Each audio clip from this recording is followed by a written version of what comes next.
Donc, bonjour à tous, je voulais vous faire une petite vidéo pour la nouvelle lune qui aura lieu demain. Voilà, j'ai pas eu le temps dimanche de vous faire une vidéo, donc je tenais quand même à parler de cette nouvelle lune qui a des aspects qui sont assez beaux par rapport à ce qu'on vient de traverser. Donc, il faut savoir que la nouvelle lune aura lieu dans le signe du taureau, hein, à 18 degrés du taureau. La particularité de la nouvelle lune, c'est qu'elle se fait presque en conjonction avec Vénus, hein. Vénus est la maîtresse du taureau et Vénus est dans son domicile, donc elle est aussi dans ce qu'on appelle dans la tradition dans son propre chariot, hein, donc quelque part elle est aussi protégée, hein. Et pas très loin, il y a encore Jupiter qui vient de se séparer d'Uranus et il y a aussi Uranus pas très loin. Donc on va essayer de décortiquer tout ça, mais peut-être pour faire un petit peu et inscrire forcément la cyclicité de ces lunes dans ce qui a été, ce qui vient et ce qui arrive. La conjonction Jupiter-Uranus qui a eu lieu le samedi, enfin dans la nuit de samedi à dimanche 21 avril, en fait, on a quelque chose, donc cette conjonction, hein, vous pouvez regarder les épisodes que j'avais fait dessus, hein, c'était la promesse un petit peu dans l'endroit taureau de notre thème d'une nouvelle graine qui allait nous permettre de semer peut-être des opportunités inespérées, une sorte d'expansion aussi dans le signe du taureau, hein, dans la beauté, l'harmonie, la paix, la richesse, hein.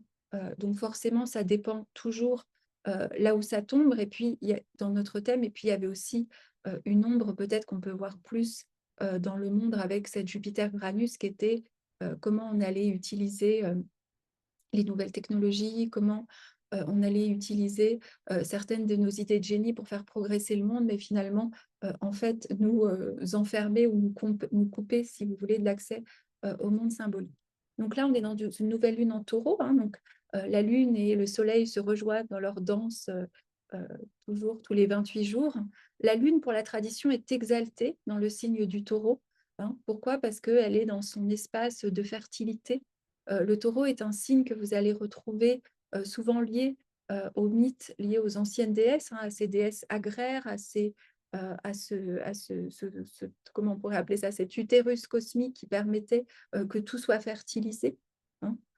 Et c'est un signe qui est une ode, on pourrait dire, au plaisir, à la sensualité, au désir, à la connexion à la nature, à la connexion à la terre, euh, qui cherche aussi une simplicité, hein, la simplicité d'être, ce besoin aussi que les choses soient dans un flot. Alors bien sûr, il y a aussi des ombres, hein. Les ombres du taureau sont l'attachement excessif à la matière, l'attachement excessif au désir et au plaisir, hein.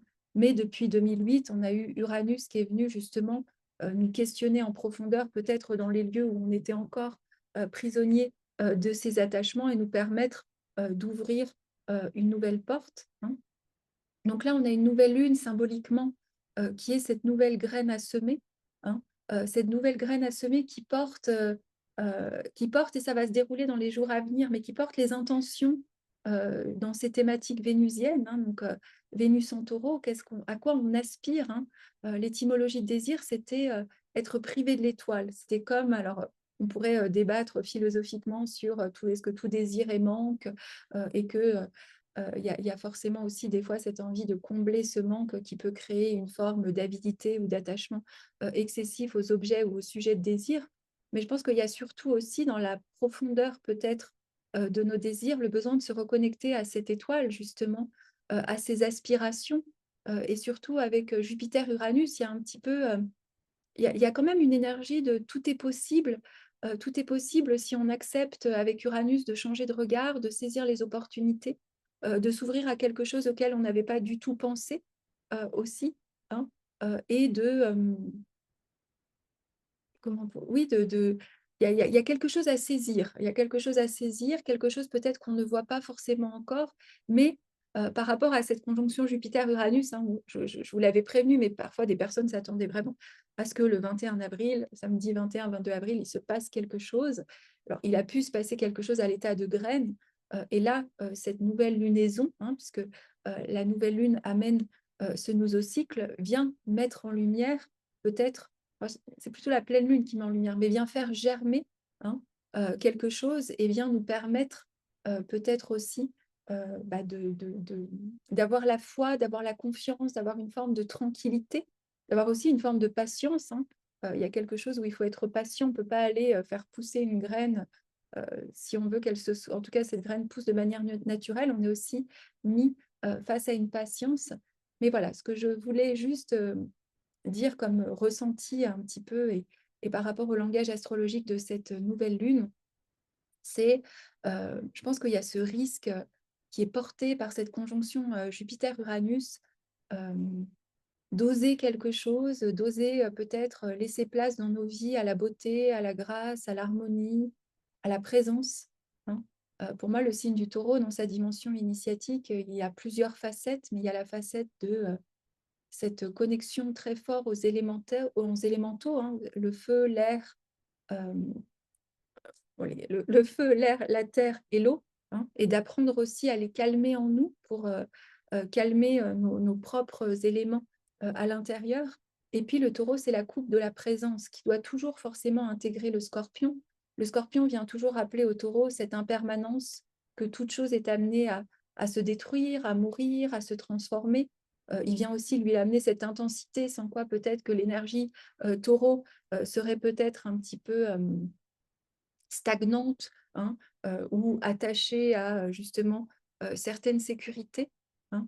Mais je trouve que c'est quand même une nouvelle lune. Alors forcément, hein, si on ne sent pas cette énergie, ça va dépendre toujours de notre thème de naissance, hein. Là, on décrit quelque chose de général qui ensuite va s'appliquer à la zone de notre thème qui est touchée, hein.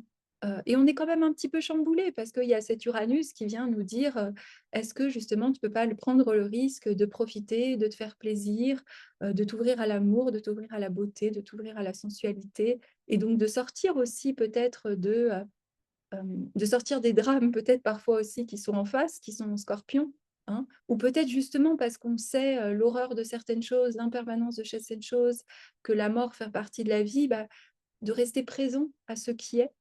Et dans cet état de présence du Taureau, il y a cette sorte de coupe qui se dépose pardon, en nous, hein, et du coup on s'épouse différemment pour, utiliser mon lapsus, et on peut aussi, se calmer. Donc c'est une énergie qui est belle, parce que c'est aussi, l'ode à la beauté, le Taureau.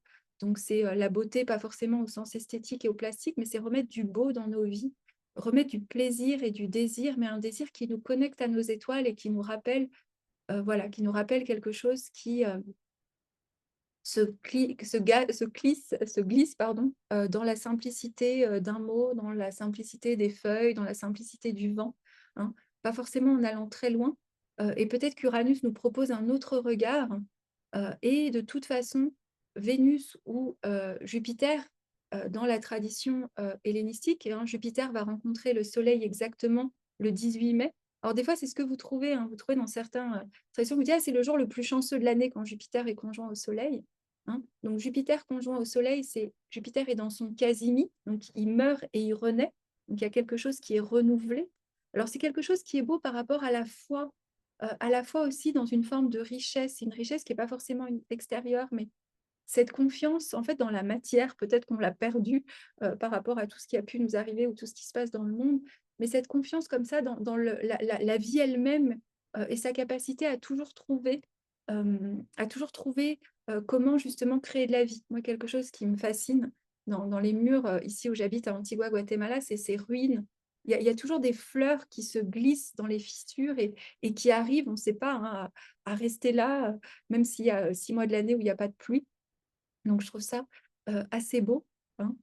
Et après, il y a aussi le volet plus, relationnel et sensuel, hein. Vénus, en Taureau va nous réveiller aussi, dans notre, érotisme, dans notre manière d'habiter nos corps, notre sensualité, et avec Uranus peut-être aussi arriver à être pleinement présent, dans, nos matières, sans ressentir cet attachement excessif du Taureau, qui deviendrait dépendant d'un plaisir, dépendant du chocolat, dépendant de quelque chose, parce que ça le permettrait de combler, ce fameux vide, hein, ou de se rassurer, par l'existant, hein. Et le soleil, sera exactement conjoint à Uranus le 13 mai, donc ça peut être une journée, de surprise, d'inattendu. Alors dans le Taureau, ça peut venir un petit peu nous décentrer de, voilà, comme je vous disais, de nos sécurités, et de nos attachements, hein. Par contre, Vénus sera régénérée par le Soleil, alors je me trompe toujours parce que c'est le 4 ou le 2 juin, hein, et ça, je vous en reparlerai plus longuement parce que c'est vraiment intéressant par rapport, à la rétrogradation de Vénus qui a eu lieu, en août, en juillet-août l'année dernière quand Vénus était en Lion, hein. Là, il y a symboliquement aussi une réconciliation avec le Soleil, une réconciliation avec le principe, masculin. Donc voilà, cette vidéo est un peu plus courte, mais je voulais quand même faire un petit message qui est moins, intense ou, dramatique que des fois, les temps, ont voulu. Je vous souhaite à tous une très belle, pardon, fin de journée.